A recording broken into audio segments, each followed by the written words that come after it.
Chicken কষার recipe এটা। চিকেনটাকে পেঁয়াজ দিয়ে ভেজে রেখেছি, তেজপাতা দিয়ে। সরষের তেল দিচ্ছি,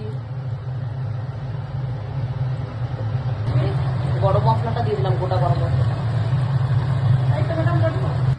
এই আদা রসুনটাকে বাঁটবো, এই রসুন দিলাম, এই আদা দিলাম, বন্ধ করে দিলাম।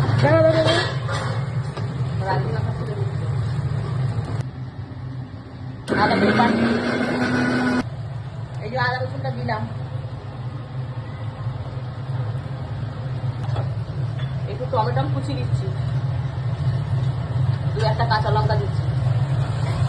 এই যে আমার চিকেন কষাটা একটু কষছি ভালো করে, সামান্য জল দেবো। চিকেন কষার রেসিপি এটা। চিকেনটাকে পেঁয়াজ দিয়ে ভেজে রেখেছি, তেজপাতা দিয়ে। এই হালকা একটু সামান্য জল দেবো, একটুখানি জল বেশি না।